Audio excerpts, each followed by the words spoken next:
तो last class में बच्चे हमने ऑक्सीमर्क्यूरेशन देखा था, रिएक्शन। तो इसके अंदर हम दो पार्ट्स भी कर सकते हैं। पहले जब मर्क्यूरिक हमारे पास ऐड हो रहा है तो उसको हम मर्क्यूरेशन कह सकते हैं, और बाद में हम इसको डीमर्क्यूरेशन भी कह सकते हैं। तो हम यहाँ पे कुछ और इम्पोर्टेंट लिख सकते हैं कि दिस इज, इस पॉइंट को आप मर्क्यूरेशन कह सकते हो, ठीक है। और यहाँ पे जहाँ पे ये निकल रहा है इसको आप डीमर्क्यूरेशन भी कह सकते हो, ठीक है। मतलब कि हमारे पास हर तरीके के आंसर होने चाहिए जिस तरीके का क्वेश्चन होगा, ठीक है। तो हमारे पास ऑक्सीमर्क्यूरेशन था, ठीक है। फिर हमने ये यहाँ पे क्या देखा था कि in case of direct process there was hydride shift but now no hydride shift. तो हमने कहा था कि कार्बोकेटाइन की फॉर्मेशन नहीं हो रही है, तो इसलिए हमारे पास हाइड्राइड शिफ्ट नहीं है, ठीक है। तो इसके आगे करते हैं हम कि कुछ ऐसे प्रोसेसेस हैं जैसे कि हमारे पास हाइड्रोबोरेशन थी, ठीक है। नेक्स्ट जो है डायरेक्ट है, लेकिन यहाँ से भी हमें प्राइमरी अल्कोहल्स की फॉर्मेशन होगी, ठीक है। तो कार्बोकेटाइन की फॉर्मेशन नहीं होगी यहाँ पे। तो हम इसको बोरेशन, हाइड्रोबोरेशन कह सकते हैं। हाइड्रोबोरेशन रिएक्शंस थे। तो इनके अंदर हमने ये रिएक्शन पहले भी कवर किया हुआ है, तो इसलिए मैं एक सिंपल सा पहला स्टेप बता देता हूँ और बाद में प्रोडक्ट की फॉर्मेशन कर दूंगा। तो हमारे पास क्या था कि असिमेट्रिकल एल्कीन थी, जिसके अंदर हम क्या कर रहे थे, किसको ऐड कर रहे थे, डाइबोरेन को ऐड कर रहे थे फर्स्ट स्टेप के अंदर, B2H6। और साथ में हम सेकंड स्टेप के अंदर यहाँ पे परऑक्साइड को भी ऐड कर रहे थे, H2O2 एंड साथ में OH, ठीक है। ये इनडायरेक्ट प्रोसेस होगा क्योंकि यहाँ पे परऑक्साइड आ गया, तो ये एंटी मार्कोनिकॉव रूल को फॉलो करेगा, एंटी एम रूल को फॉलो करेगा, ठीक है। और यहाँ पे हमें देखने को मिलेगा नो कार्बोकेटायन, कार्बोकेटायन। तो ऑक्सीमर्क्यूरेशन और डीबोरेशन के अंदर क्या फर्क है, हाइड्रोबोरेशन के अंदर क्या फर्क है। ऑक्सीमर्क्यूरेशन हाइड्राइड शिफ्ट के होने के चांसेस के अंदर भी हमारे पास क्या हो रहा था कि हाइड्राइड शिफ्ट नहीं हो रहा था, तो वहां पे हमें ये देखने को मिला। लेकिन एंटी मार्कोनिकॉव रूल नहीं अगर हम फॉलो कर रहे हैं तो हमारे पास क्या होगा, फॉर एग्जाम्पल इसी के ऊपर अगर आप BH3 को ऐड करो, तो यहाँ पे B2H6 लिखा हुआ है। तो BH3 को हम क्यों करते हैं, क्योंकि जो बोरेन होती है वो मतलब कि डाइमर की शेप में होती है, डाइमर की शेप के अंदर एग्जिस्ट करती है।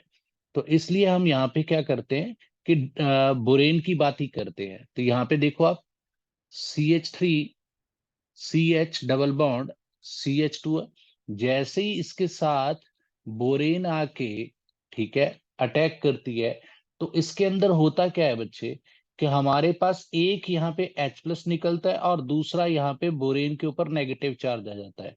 तो यहाँ पे हमारे पास क्या होगा, एंटी मार्कोनिकॉव रूल फॉलो होगा, फायदा इसका होगा, और ये चीज यहाँ पे जाके जुड़ जाएगी।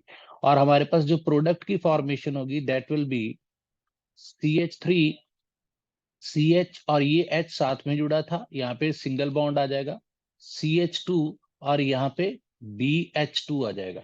फिर हम अगर फर्दर फर्दर हम इसके अंदर ऐड करते हैं एक और असिमेट्रिकल अल्कीन, तो यहाँ पे हमें क्या देखने को मिलेगा, आप यहाँ पे इसको पहले ही एक्सेस के अंदर लिख देना, हम इनको एक्सेस के अंदर ले रहे हैं, ठीक है।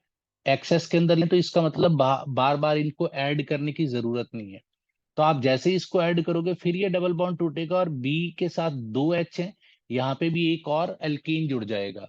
तो हमारे पास क्या प्रोडक्ट बन जाएगा, CH3CH2CH2, और जहां पे BH2 लगा था वहां पे अब BH रह के, और दूसरी तरफ भी CH2CH2CH3 जुड़ जाएंगे। अब क्या करेंगे कि एक और mole of alkene, unsymmetrical alkene यहाँ पे आ जाएगा, CH3CH डबल बॉन्ड CH2। तो वो भी क्या करेगा कि इसके साथ आके रिएक्शन करेगा, और हमने पहले ही एक्सेस के अंदर रिएजेंट्स ले लिए थे।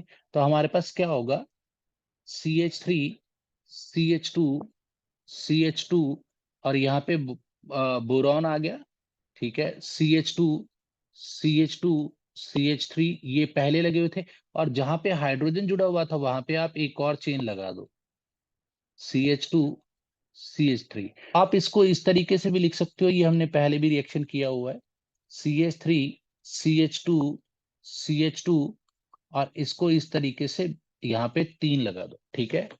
तो अब हमें यहाँ पे करना क्या है बच्चे, हमें यहाँ पे सिर्फ इसकी रिडक्शन कर देनी है, ठीक है, इसकी रिडक्शन कर देनी है।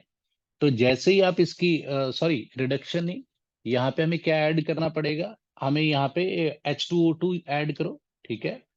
तो यहाँ पे हम क्या कर रहे हैं, ऐड कर रहे हैं H2O2 एंड यहाँ पे हम क्या कर रहे हैं OH नेगेटिव, ठीक है। तो यहाँ पे हमारे पास क्या होगा कि ये जो 3 मोल्स थे ये क्या करेंगे कि OH के साथ जुड़ जाएंगे और ये एक बोरॉन हाइड्रोक्साइड की फॉर्मेशन हो जाएगी। तो हमारे पास क्या होगा, 3 मोल्स हमारे पास CH3 CH2 CH2OH इसके बन जाएंगे और साथ में हमारे पास बोरॉन का हाइड्रोक्साइड बन जाएगा। ठीक है, यहां तक समझ आ रहा है बच्चे? Yes sir. ठीक है, ये रिएक्शन हमने पहले भी कवर किया हुआ है इसलिए मैंने ज्यादा इसको एक्सप्लेन नहीं किया। ठीक है, फिर हमारे पास रिएक्शन आते हैं फ्रॉम कार्बोनिल कंपाउंड्स। तो हम पहले देखते हैं बच्चे कि हमारे पास नेक्स्ट टाइप के रिएक्शंस जो आते हैं those are from carbonyl compounds. तो कार्बोनिल ग्रुप क्या होता है बच्चे, कार्बोनिल ग्रुप को अंडरस्टैंड करो कि मैंने पहले भी एक बार बताया था आपको कि हम कार्बोनिल के यहाँ पे इन साइड्स के ऊपर कुछ भी लगा सकते हैं। फॉर एग्जांपल हमारे पास यहाँ पे 4 कार्बोनिल कंपाउंड्स बनेंगे। फॉर एग्जांपल 4 हम कंपाउंड्स कह सकते हैं लेकिन 3 एक्चुअली फंक्शनल ग्रुप्स बनेंगे। तो यहाँ पे हमारे पास यहाँ पे H लगा सकते हो, यहाँ भी H लगा सकते हो। तो ये हमारे पास सबसे छोटा एल्डिहाइड बन जाता है, फॉर्म एल्डिहाइड। यहाँ पे आप R लगा सकते हो, यहाँ पे H, ये एल्डिहाइड हो जाएगा। फिर हमारे पास यहाँ पे अगर मैं इस तरफ भी R लगा रहा हूँ और इस तरफ भी R लगा रहा हूँ तो ये हमारे पास कीटोन बन जाएगा। तो कार्बोनिल ग्रुप के अगर मैं एक तरफ R लगा रहा हूँ और दूसरी तरफ एल्कोक्सी ग्रुप लगा रहा हूँ तो हमारे पास यहाँ पे एस्टर बन जाएगा। तो मैं इनके नेम्स लिख देता हूँ, यहाँ पे फॉर्मेल्डिहाइड बन जाएगा, ठीक है, ये एल्डिहाइड होगा। और एल्डिहाइड जो होगा वो इस ये कितनी लंबी कार्बन चेन है उसके ऊपर डिपेंड करेगा। इसको हम कीटोन कह देंगे और इसको हम एस्टर कह देंगे। तो ये चीज को याद रखना। तो हमारे पास होता क्या है बच्चे, reduction of aldehyde and ketone, ठीक है। तो ये रिएक्शंस आपको याद होंगे, हमने पहले भी कवर किए थे। तो सबसे पहले प्रोसेस के अंदर हम क्या करते हैं कि अल्कोहल की फॉर्मेशन के लिए हम रिडक्शन करते हैं, reduction of aldehyde and ketone. तो reduction of aldehyde and ketones कर रहे हैं, ठीक है।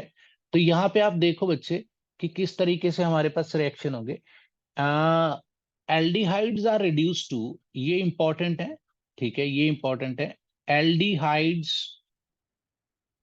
Are reduce to form primary alcohols, ठीक है, हमारे पास प्राइमरी एल्कोहल्स बनेंगे, ठीक है।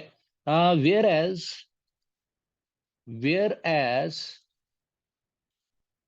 ketones are reduced to form secondary alcohols। तो ये हमें पहले भी पता है बच्चे, किस तरीके से होंगे ये हम देख लेते हैं बच्चे। तो यहाँ पे आप रिड्यूसिंग एजेंट को यूज कर सकते हो, ठीक है। रिड्यूसिंग एजेंट को यूज करते हुए हम यहाँ पे हम 2 तरीके से रिडक्शन कर रहे थे, एक तो कैटलिस्ट की हेल्प से, दोनों करके देखते हैं। तो अब हमारे पास होगा क्या बच्चे, एक तरफ हम क्या कर रहे हैं, एल्डिहाइड ले रहे हैं, ठीक है, और दूसरी तरफ हम क्या कर रहे हैं, कीटोन ले रहे हैं और देख रहे हैं कि हमारे पास किस तरीके से डिफरेंस आ रहा है। तो हम दोनों की रिडक्शन करेंगे। यहाँ पे हमने क्या किया, LiAlH4 को यूज किया, यहाँ भी हमने क्या किया, LiAlH4 को यूज किया, ठीक है, दोनों को कंपेयर कर रहे हैं अब। तो हमारे पास होगा क्या, इलेक्ट्रोमरिक इफेक्ट होगा। Electromeric effect under the effect of attacking reagent, pi electrons जो होंगे वो टेम्परेरीली शिफ्ट हो जाएंगे जिस कारण से यहाँ पे पॉजिटिव चार्ज आ जाएगा, इधर भी पॉजिटिव चार्ज आ जाएगा, ठीक है। तो हमारे पास यहाँ से रिलीज क्या हो रहा था, हमारे पास यहाँ पे H नेगेटिव रिलीज हो रही थी, यहाँ भी हमारे पास H नेगेटिव रिलीज हो रही थी क्योंकि हाइड्राइड आयन आ रहा था। तो हाइड्राइड आयन जाके यहाँ पे लग जाएगा, तो हम यहाँ पे कुछ इस तरीके से फॉर्म कर देते हैं और कुछ यहाँ पे। तो हाइड्राइड आयन की ईज भी पूछ सकते हैं, कीटोन्स के हाइड्राइड आयन थोड़ा स्टेरिक हिंड्रेंस फेस कर रहा है। आप यहाँ पे इस केस के अंदर देखो, समझ आ रहा है बच्चे यहाँ पे? Yes sir. ठीक है, तो एडिशन रिएक्शन के अंदर ये क्या हो रहा है कि इलेक्ट्रोमेरिक कार्बोकेटाइन अगर फॉर्मेशन हो रही है, तो जो CH3 एल्डिहाइड के एल्डिहाइड के अंदर स्टेरिक हिंड्रेंस कम है, और हमें कीटोन के अंदर स्टेरिक हिंड्रेंस ज्यादा देखने को मिल रही है। ठीक है, तो ये चीज का भी आप ध्यान रखना। ठीक है, इसीलिए हम रिएक्टिविटी की अगर बात करें, तो reactivity of ketone is less. ठीक है, RCHO जिसको हम एल्डिहाइड कहते हैं, ये रिएक्टिविटी के अंदर ज्यादा होता है एज कंपेरेटिव टू RCOR। तो इसको हम क्या कह रहे हैं, this is known as ketone and this is aldehyde. तो ये हमने रिएक्टिविटी का ऑर्डर भी लिख दिया। तो इसीलिए मैं कह रहा हूं कि यहाँ पे हाइड्राइड आयन जो है बच्चे, वो क्या कर रहा है, और इसके इसके पीछे और भी रीजंस हो सकते हैं एल्डिहाइड और कीटोन की, मैं आगे पॉइंट आउट करूंगा कि इंडक्टिव इफेक्ट भी यहाँ पे रोल प्ले कर रहा है। तो पहले प्रिपरेशन करते हैं कि हमारे पास प्रोडक्ट क्या आएंगे। तो यहाँ पे हमारे पास क्या बन जाएगा, CO के ऊपर नेगेटिव, यहाँ पे H और यहाँ पे H आ जाएगा। यहाँ हमारे पास प्रोडक्ट क्या बन रहा है, C के ऊपर O नेगेटिव, और यहाँ पे CH3 था, और यहाँ पे हाइड्राइड आयन जो आएगा। तो मैंने यहाँ पे चार्जेस को न्यूट्रलाइज कर दिया है। तो अब जैसे ही हम एडिशन ऑफ वाटर करेंगे, एडिशन ऑफ वाटर करेंगे, एडिशन ऑफ वाटर करेंगे, तो हमारे पास क्या होगा, इसको पानी पिलाओ। ठीक है, इसको पानी पिलाओ, इसको भी पानी पिलाओ। ठीक है, आपने वाटर ऐड किया, तो अब वाटर को नहीं तो थोड़ा सा एसिडिक कर दो, अगर बिल्कुल ही प्रिसाइज करना है, क्योंकि हमारे पास H+ निकलना चाहिए। ठीक है, तो हमारे पास क्या होगा, यहाँ पे हमारे पास OH, H and H, we are getting primary alcohol, primary compound बन रहे हैं। और यहाँ पे हमारे पास क्या बन रहा है, CO यहाँ पे OH लगा ही देता हूं मैं, OH। ठीक है, यहाँ पे CH3 था और यहाँ पे हाइड्रोजन था, we are getting secondary alcohols. ठीक है, तो हमारे पास प्राइमरी और सेकेंडरी एल्कोहल्स बन रहे थे। एल्डिहाइड से हमें प्राइमरी एल्कोहल्स मिल रहे थे, और कीटोन से हमें सेकेंडरी एल्कोहल्स मिल रहे थे। दूसरी पॉइंट, अभी मैंने रिएक्टिविटी की बात की है, तो आप थोड़ा सा इसको इसको भी थोड़ा अंडरस्टैंड कर लो, क्योंकि आगे जाके आपके काम ही आएगा। अगर हम यहाँ पे देखें, CH3 C double bond O and H है, यहाँ पे CH3 C double bond O and H है। ठीक है, सॉरी, ये तो दोनों एक ही हो गए, मैं यहाँ पे कीटोन बना देता हूँ। तो कीटोन अगर मैं यहाँ पे लगा रहा हूँ, तो अब मेरे पास होगा क्या बच्चे, कि under the effect of attacking reagent मेरे पास जो पाई इलेक्ट्रॉन्स हैं वो ऊपर को मूव कर जाएंगे।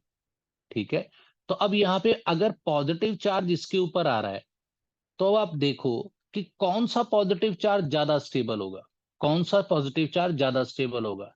अब देखो, इस कार्बन के ऊपर इलेक्ट्रॉन की डेफिशिएंसी आ गई, और यहां से एक EDG प्रेजेंट को हम इलेक्ट्रॉन डोनेटिंग ग्रुप कह रहे हैं, तो ये इलेक्ट्रॉन डोनेट करेगा एक।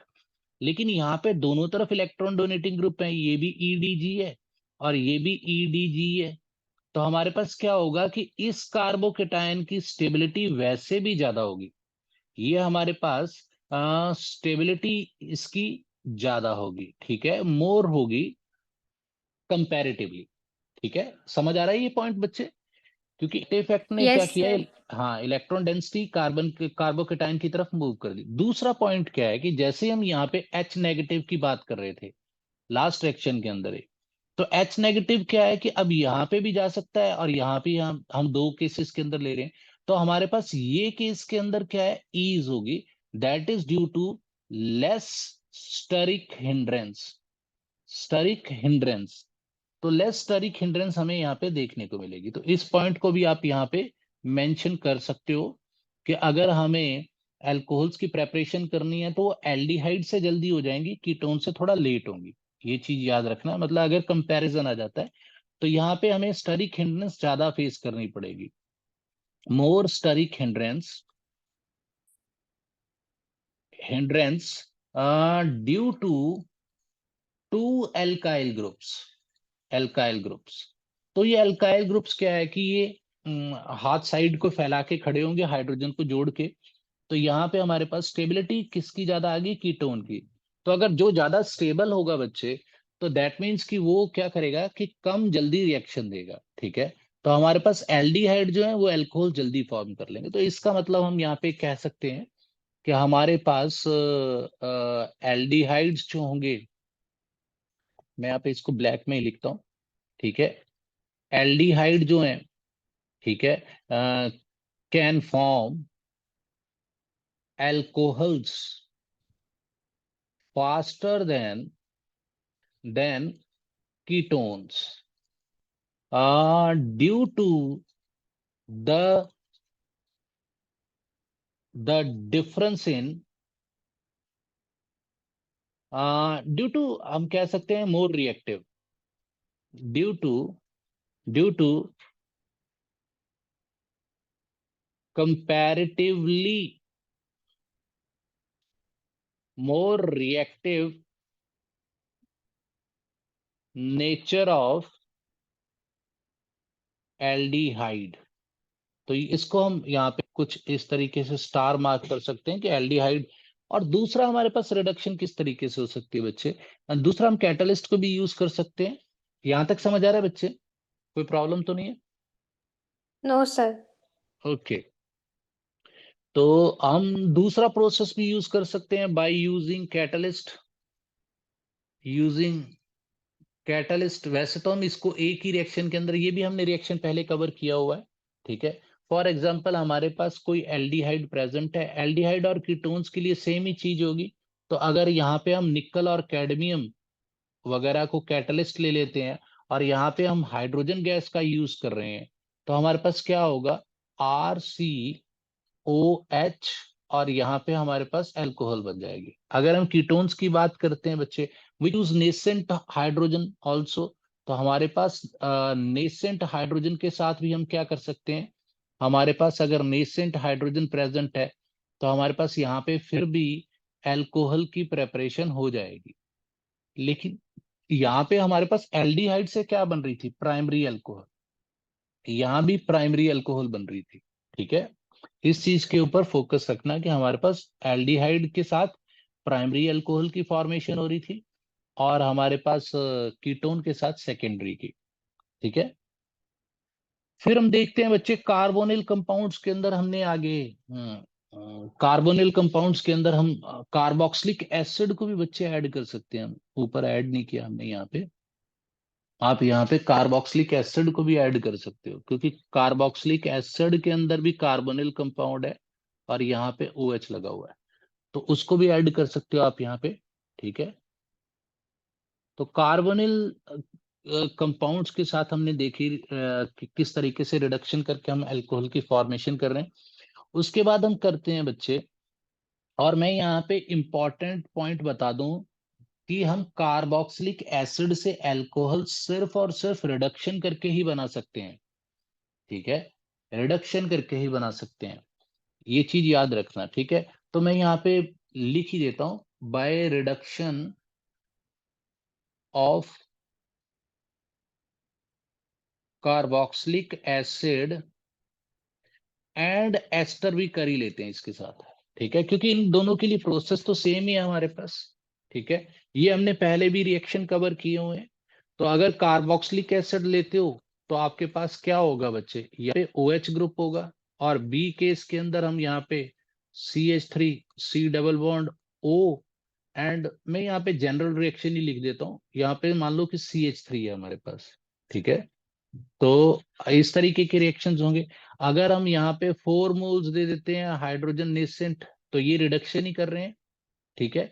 तो ये नेसेंट हाइड्रोजन कहाँ से आ रही है, LiAlH4, ठीक है, जिसको जो H नेगेटिव दे सकता है। तो हम सारी चीजों को इसके अंदर ऐड कर लेते हैं, ठीक है। हम कैटलिस्ट को भी यूज कर सकते हैं, हमें हमें सिर्फ रिडक्शन करनी है, ठीक है। तो रिडक्शन अगर कर रहे हो तो हमारे पास क्या आ जाएगा, C double bond O, sorry single bond OH, और यहाँ पे H और यहाँ पे H, ठीक है, रिडक्शन होगी। तो रिडक्शन का क्या होता है कि कार्बन के साथ जितने भी ऑक्सीजन है उनको रिमूव करके आप क्या करो कि आप मतलब कि हाइड्रोजन को लगा दो।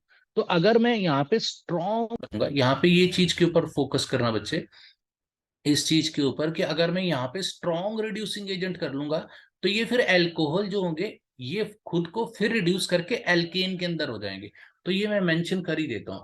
अगर मैं इसको यहां तक हमने रोक लिया रिएक्शन, लेकिन अगर मैं फिर से इसकी रिडक्शन कर दूं, ठीक है, तो ये हमारे पास क्या होगा, हमारे पास सिंपली हर तरफ हाइड्रोजन जुड़ जाएगी और यहाँ पे एल्केन की फॉर्मेशन हो जाएगी। तो इसके लिए हमें अल्कोहल के लिए हम क्या कहेंगे कि कंट्रोल्ड रिडक्शन कर रहे हैं, ठीक है, हम कंट्रोल्ड रिडक्शन कर रहे हैं, कंट्रोल्ड रिडक्शन, ये चीज याद रखना बच्चे। ठीक है, यहां तक समझ आ रहा है? Yes sir. ओके बच्चे।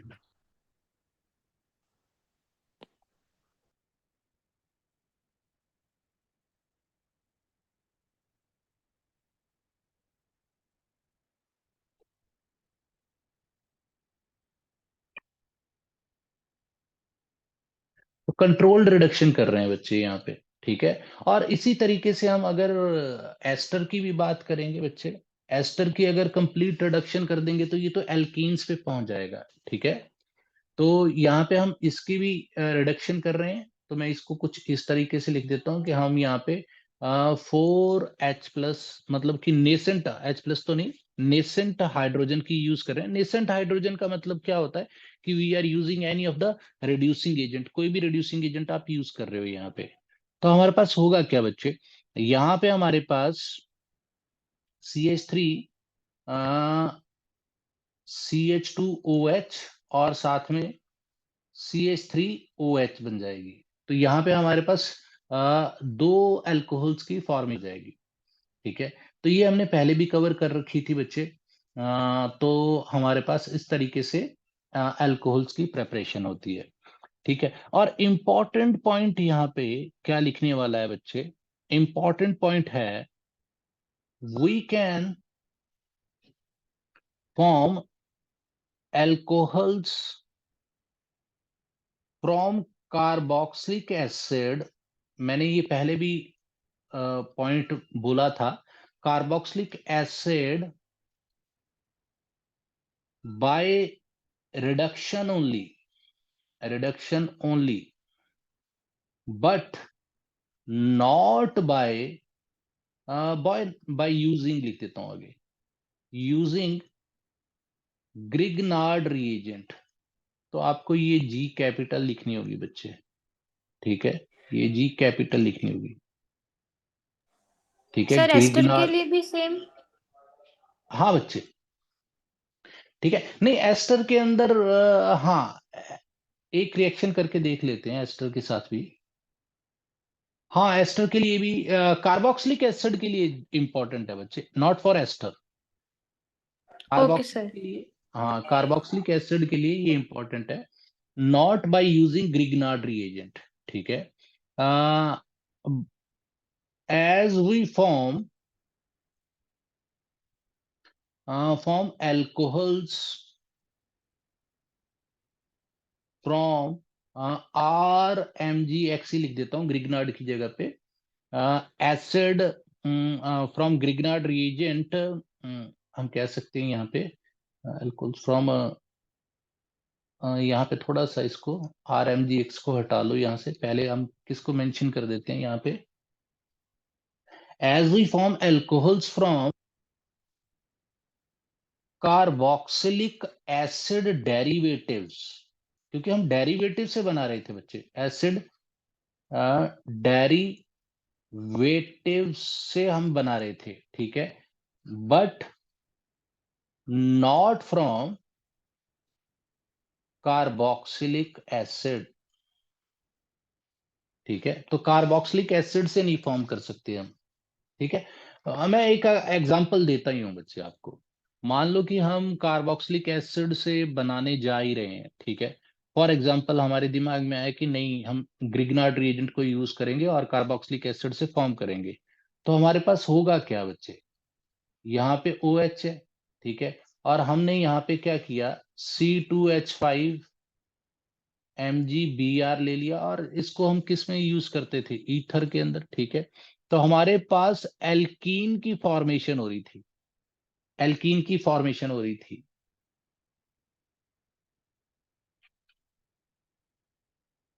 एल्कीन की फॉर्मेशन हो रही थी, एल्कीन की फॉर्मेशन हो रही थी, तो यहां पे हमारे पास क्या बन जाएगा बच्चे, कुछ इस तरीके का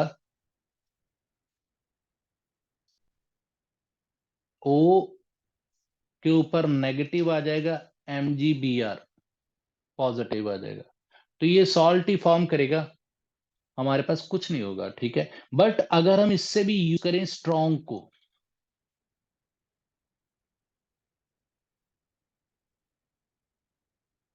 if we use strong organo metallic compounds, तो हमारे पास स्ट्रॉन्ग ऑर्गेनो मेटेलिक कंपाउंड्स अगर यूज कर रहे हैं बच्चे, तो ये एक तरीके का बच्चे हमारे पास RMgX ऑर्गेनो मेटेलिक कंपाउंड ही है ना, क्योंकि इसके अंदर ऑर्गेनिक कंपाउंड भी है, ठीक है, हाइड्रोकार्बन्स भी प्रेजेंट है और यहाँ पे मेटल्स भी प्रेजेंट है, ठीक है, तो इनको हम ऑर्गेनो मेटेलिक कंपाउंड्स भी कह देते हैं, ठीक है। तो यहाँ पे हमारे पास स्ट्रॉन्ग ऑर्गेनो मेटेलिक कंपाउंड को अगर यूज कर रहे हो कि हमने फिर से कोशिश की, हमने फिर से कोशिश की कि हमारे पास यहाँ पे OH के साथ, OH के साथ अगर हम यहाँ पे CH3 के साथ लिथियम ले ले, तो ये बहुत स्ट्रॉन्ग ऑर्गेनोमेटेलिक कंपाउंड है, ठीक है। तो हमारे पास होगा क्या बच्चे, CH4 बन जाएगी और CH3, C double bond O, ठीक है, O नेगेटिव Li पॉजिटिव बन जाएगा।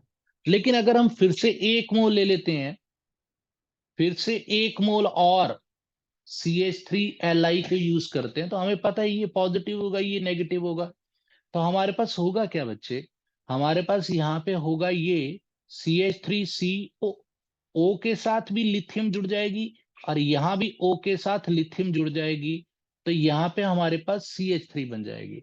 तो अब हम क्या कर सकते हैं कि यहाँ पे इसकी हाइड्रोलाइसिस कर सकते हैं, मतलब कि वाटर को यूज कर सकते हैं,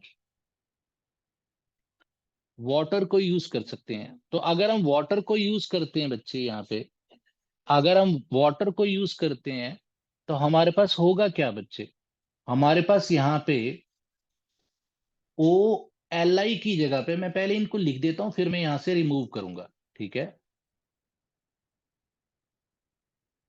तो OLi की जगह पे हमारे पास क्या होगा कि जितने हमारे पास, क्योंकि वाटर हमारे पास किस तरीके से लिख सकते हैं, हम इसको HOH लिख सकते हैं, ठीक है।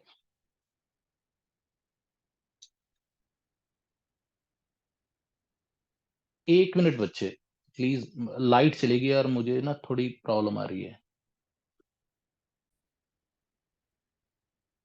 तो हमारे पास क्या होगा बच्चे यहाँ पे, यहाँ पे हमारे पास होगा कि जो भी लिथियम जुड़े हुए हैं बच्चे, उसकी जगह पे यहाँ पे H+ आ जाएगा, क्योंकि ये सेम चार्जेस तो एक दूसरे को रिप्लेस कर सकते हैं, सब्स्टिट्यूट कर सकते हैं, क्योंकि इसके ऊपर पॉजिटिव चार्ज है, ये नेगेटिव है, और सॉल्ट्स के अंदर रिप्लेसमेंट बहुत जल्दी हो जाती है, आयन एक्सचेंज हम इसको कह देते हैं। तो यहाँ पे हमारे पास ये पॉजिटिव था, ये नेगेटिव था, तो हमारे पास क्या बन जाएगा इससे कि यहाँ भी OH जुड़ गया और यहाँ भी OH जुड़ गया, यहाँ भी CH3 जुड़ गया और यहाँ भी CH3 जुड़ गया। तो अब जैसे ही कुछ आप कहोगे कि अल्कोहल की फॉर्मेशन हो गई, नहीं, यहाँ पे अल्कोहल की फॉर्मेशन नहीं होगी। क्यों नहीं होगी, क्योंकि जैसे ही हम एक कार्बन के साथ दो हाइड्रोजन, तो उनकी डिहाइड्रेशन हो जाएगी, मतलब उनके अंदर से वाटर मॉलिक्यूल रिलीज हो जाएगा। तो अब हम ऑर्गेनोमेटेलिक कंपाउंड्स को यूज करके कार्बोक्सिलिक एसिड से अल्कोहल की फॉर्मेशन करना चाहते थे, लेकिन हमारे पास फॉर्मेशन किस चीज की हुई, C डबल बॉन्ड O और यहाँ पे CH3, मतलब कि हमने कीटोन की फॉर्मेशन कर दी। समझ में आया बच्चे? सर हमें फॉर्मेशन चाहिए थी अल्कोहल की। हाँ बच्चे, क्योंकि यही तो पॉइंट था ना कि हम अल्कोहल की फॉर्मेशन कर ही नहीं पा रहे थे, यहाँ पे अल्कोहल की यस सर। फॉर्मेशन कर ही नहीं पा रहे थे, तो अल्कोहल की, ओके सर। हाँ, यही पॉइंट मैं आपके साथ डिस्कस कर रहा हूँ ना कि अल्कोहल की फॉर्मेशन हम कर ही नहीं पा रहे, ठीक है, ग्रिग्नार्ड रिएजेंट को यूज करके। और ये पॉइंट याद रखना बच्चे कि जैसे ही हम एक कार्बन के साथ, और ये आपने देखा भी होगा, सॉल्यूशन चैप्टर स्टडी किया था ना आपने जब, ठीक है, solution chapter yes study sir. किया था, तो हम क्या लिखते हैं बच्चे, तो हम एक कार्बन के साथ कभी भी दो OH ग्रुप नहीं लगा सकते, दो OH ग्रुप्स को हम कभी भी नहीं लगा सकते। Okay sir. ठीक है, तो मैं उसकी एग्जांपल एक और देता हूं बच्चे आपको, एक मिनट रुक जाओ।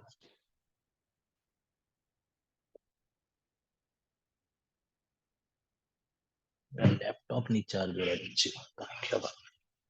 तो मैं एक का एग्जांपल और देता हूँ यहाँ पे, ताकि आपको फुल्ली समझ आ जाए।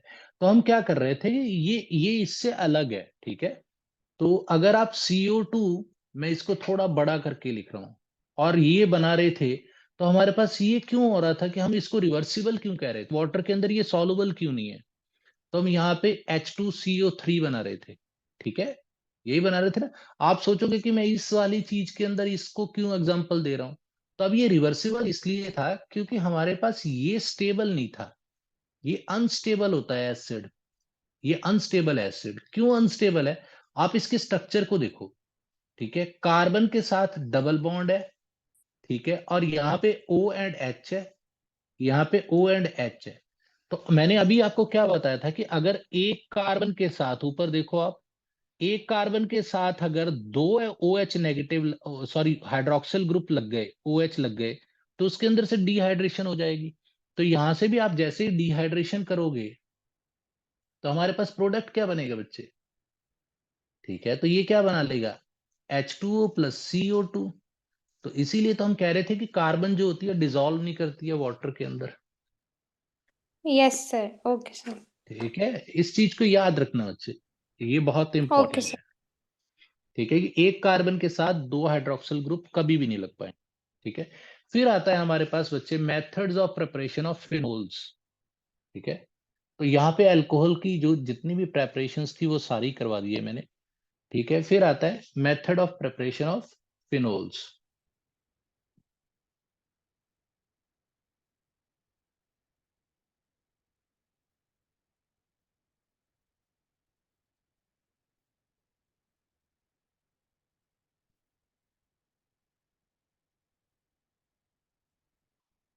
तो फिनॉल्स की प्रेपरेशन के अंदर बच्चे हमें किस चीज के ऊपर फोकस करना होता है कि हमें फिनॉल चाहिए। ठीक है, तो हम सबसे पहले सबसे मुश्किल वाला प्रोसेस कर लेते हैं। ठीक है, फ्रॉम बेंजीन सल्फोनिक एसिड। तो ये थोड़ा सा डिफिकल्ट होगा बच्चे, और फिनॉल की प्रेपरेशन बहुत डिफिकल्ट होती है। ठीक है, तो अगर आपसे कुछ पूछेंगे तो मैं एक आपको बिल्कुल सिंपल बता दूंगा। ठीक है, तो उसको आप यूज करके बना सकते हो। ठीक है, from benzene sulphonic acid, sulphonic acid. तो बेंजीन सल्फोनिक एसिड से किस तरीके से हम क्या करते हैं कि यहां पे थोड़ा सा लिख लेना कि benzene is sulphonated, sulphonated with oleum. Oleum का पता है बच्चे आपको? Yes sir. ओके, तो इस साल वैसे चैप्टर नहीं है, नहीं तो ओलियम मतलब कि H2SO4 की प्रेपरेशन के अंदर आता ही आता है। ये होता है मिक्सचर, हम इसको H2S2O7 कह देते हैं। असल में ये मिक्सचर किस चीज का होता है, इसके अंदर H2SO4 होता है और प्लस SO3 गैस होती है। तो SO3 के अंदर भी जैसे ही आप वाटर डालोगे तो ये भी क्या बन जाएगा, H2SO4 ही बन जाएगा। ठीक है, तो इसको हम कुछ इस तरीके से कहते हैं। तो यहाँ पर हमारे पास मिक्सचर होता है, मतलब कि H2SO4 का और सल्फर ट्राइऑक्साइड गैस का। ठीक है, which from benzene, which from benzene sulphonic acid, क्योंकि हमने पहले सल्फोनेटेड कर दिया इसको। ठीक है, sulphonic acid, acid is formed, is formed, it is converted, it is then converted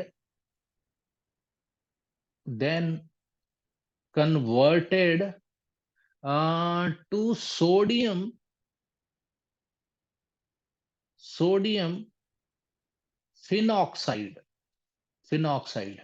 तो यहाँ पे एक फिनॉल्स के अंदर इंपॉर्टेंट चीज होती है बच्चे कि हमारे पास अगर फिनॉल प्रेजेंट है और उसके ऊपर O नेगेटिव है तो हम इसको फिनॉक्साइड आयन कहेंगे, ये याद रख लेना। ठीक है, फिनॉक्साइड आयन।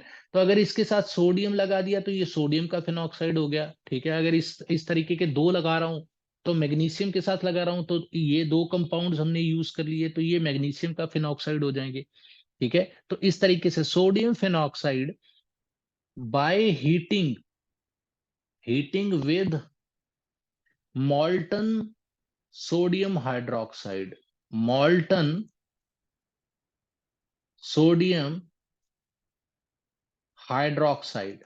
तो मॉल्टन सोडियम हाइड्रोक्साइड को यूज कर लेते हैं हम यहां पे। ठीक है, this on acidification give phenol.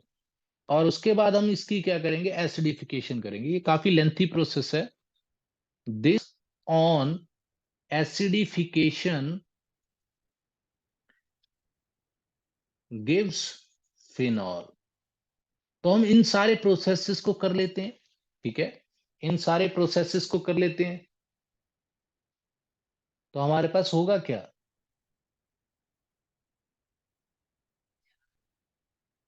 तो बेंजीन को हमने यहाँ पे किससे ट्रीट किया, बेंजीन को मैं इस तरीके से लिख देता हूं। हमने पहले प्रोसेस के अंदर क्या था, बेंजीन सल्फोनिक एसिड फॉर्म करना था। ठीक है, तो हमने यहाँ पे H2S2O7 से ट्रीट किया तो ये होगी हमारे पास सल्फोनेशन। ठीक है, सल्फोनेशन हो गई। तो इससे क्या हुआ कि हमारे पास सल्फोनेशन के अंदर HSO3 लग जाता है उसके साथ। फिर हमने क्या कहा था बच्चे, converted to sodium phenoxide by heating with molten sodium hydroxide. ठीक है, by heating with sodium hydroxide. तो यहां पे हमारे पास क्या आएगा बच्चे, यहां पे हमारे पास क्या होगा, यहां पे हम मॉल्टन NaOH को ले लेंगे। ठीक है, तो यहां पे हमारे पास क्या होगा बच्चे, वाटर मॉलिक्यूल रिलीज होगा और हमारे पास क्या बन जाएगा, अ, हमारे पास यहाँ पे NaSO3 आ जाएगा H प्लस की जगह पे, SO3 Na। तो यहां पे हमारे पास क्या बन गया, सोडियम बेंजीन सल्फोनेट बन जाएगा। तो ठीक है, यहां पे अगर हम इसको, यहां पे अगर हम यहां पे इसको और मोल्टन के साथ ट्रीट करेंगे बच्चे, तो यहां पे आप यहां पे मोल्टन रहने दो, पहले पहले NaOH के साथ ट्रीट करो तो ये होगा, बाद में हम यहाँ पे मोल्टन को यूज करेंगे NaOH को।